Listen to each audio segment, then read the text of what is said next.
I'm going to go through my entire story really quick before I jump in. I got started, I was born in Wynne, Arkansas, and my father has been in the insurance industry for 32 years. And so he'd been in the insurance industry for a long time. And then we had moved around Arkansas because he was getting promoted in his job with Mutual as an insurance agent, as a manager, et cetera.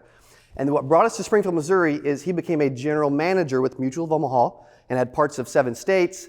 And so then I was traveling around Arkansas, eventually ended up in Springfield. And then fast forward, I played basketball in high school. I went to a bunch of Christian schools in Springfield, Faith Christian in Spokane, Liberty Faith in Norwood, so a bunch of different places. I played football with the homeschool Springfield Christian Chargers, the homeschool organization. And then at 18, 19, I became a student at BBC. And when I was 19, I also wanted to earn some money. And so I was a full-time student athlete, practices, games, tournaments, all that. Also back then, there was certain semesters we would have to take 21 credit hours in a semester just to make sure you could get done in 4 years, which apparently that's been reduced, which is cool.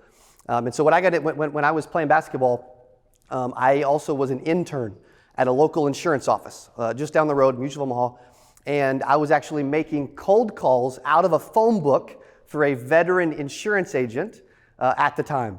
Who else would love to jump on the phone and make a bunch of cold calls, people you have no clue who they are, right? Nobody.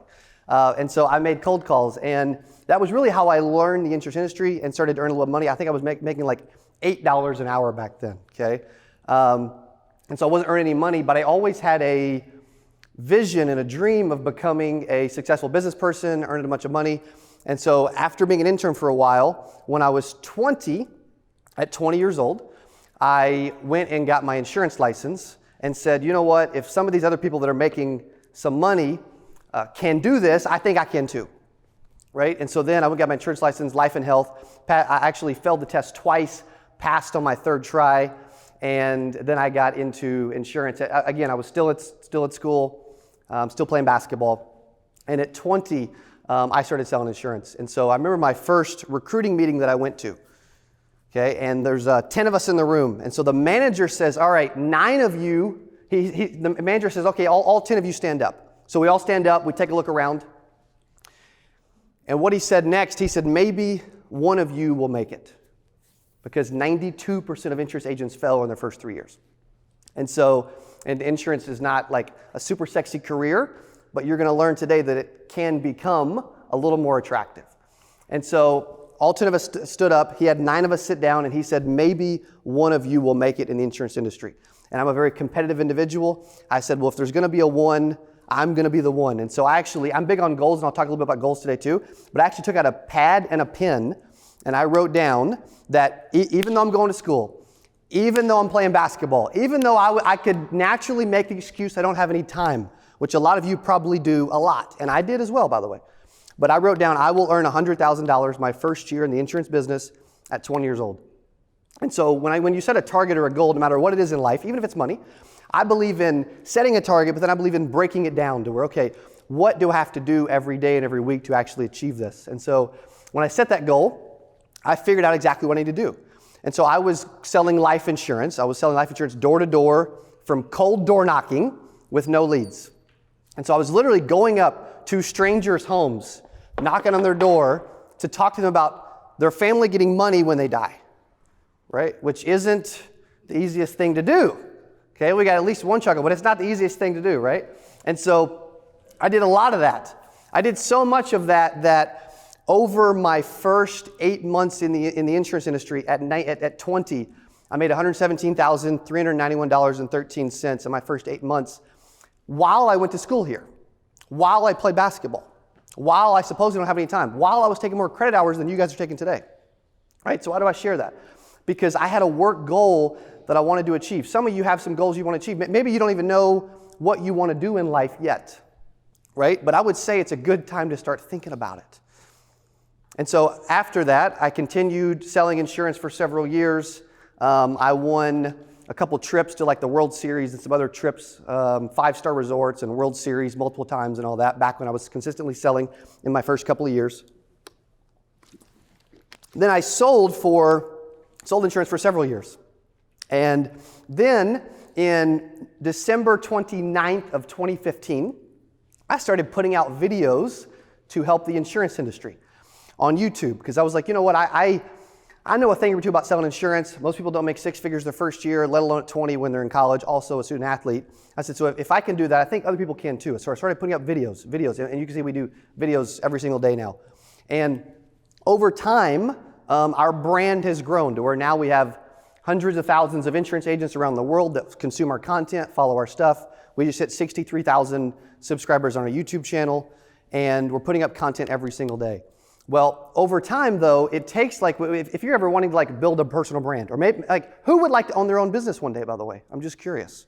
Okay, so if you'd like to own your own business one day, early on, what's funny is 76% of businesses have less than 27 days of spare cash flow.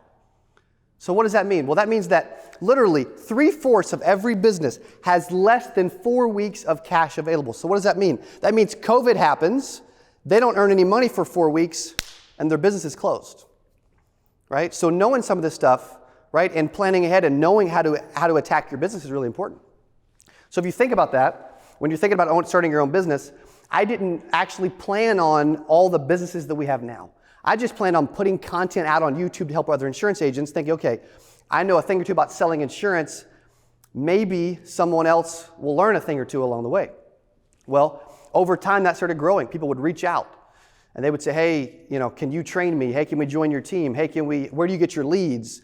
Hey, can you coach our team? Hey, can you come speak? Hey, can you do this or that? And it grew over time to where now we have 4 different buildings on the south side of Springfield, off National, just across the street from the Meyer Center.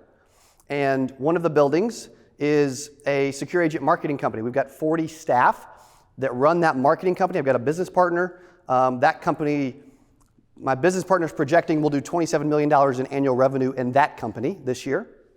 We also have a insurance industry conference that we throw that we're projecting to have 2,000 insurance agents at this year in Dallas. We also have a personal brand or a consulting, training, speaking company called Cody Askins LLC, where we're putting on events around the industry. And we've got another 10 staff or so in that company. I'm also involved in an actual insurance agency with my father called Secure Insurance Group, where we've got about 1,000 agents across the country that sell insurance with us. But along the way, I didn't expect it to evolve into any of this. I just thought I'm going to sell insurance forever, but I really didn't want to do that. But I thought, well, if I can help some agents along the way, great. If it turns into something, great.